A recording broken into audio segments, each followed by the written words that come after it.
Hi everybody, Anna Bueno here to just give you a quick rundown of options as a seller right now. There's a lot of sellers out there who I like to call want-to-be sellers. You want to put your house on the market, but where are you going?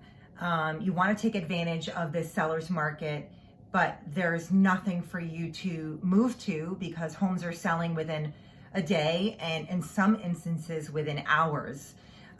So you're nervous about going forward and putting your home on the market. So I'm here to tell you that you have options. You have options as a seller. You're not going to put your home on the market and then get a buyer and you need to be out right away. That's not what we're going to do. You have options again.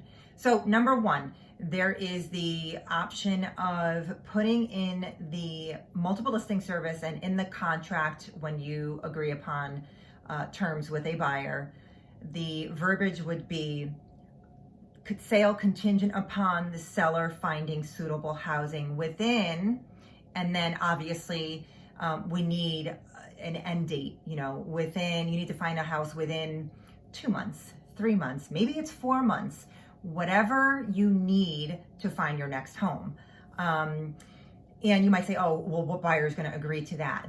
Buyers are agreeing to a lot of terms that they haven't agreed to in the past because they have to, because there's no inventory, or, a lot less inventory, actually 30% less year over year.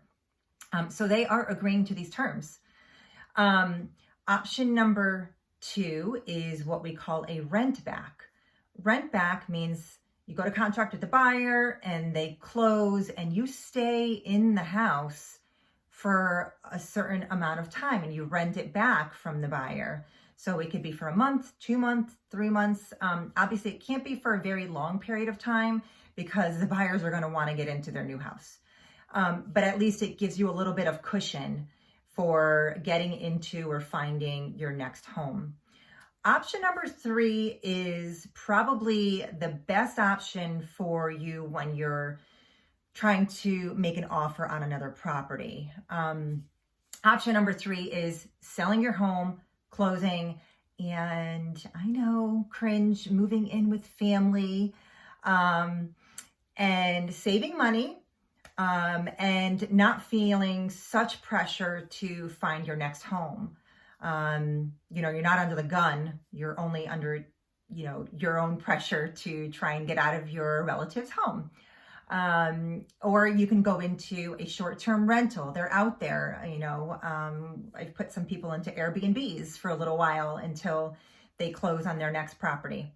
So the options are out there.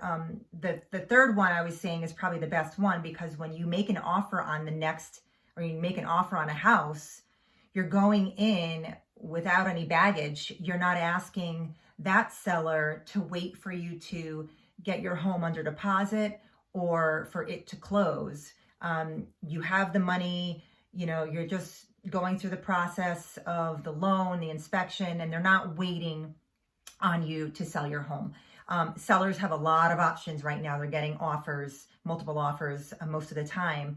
So if they have to choose between a buyer that has something to sell and a buyer that doesn't have anything to sell, well, they're probably going to choose this one.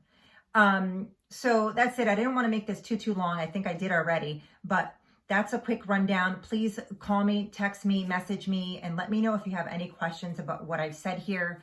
And maybe you're thinking this is the right time, but maybe, after we have a discussion, you do decide to wait, or, it's just not the right time. So looking forward to hearing from anyone that has any more questions. All right. Take care. Bye.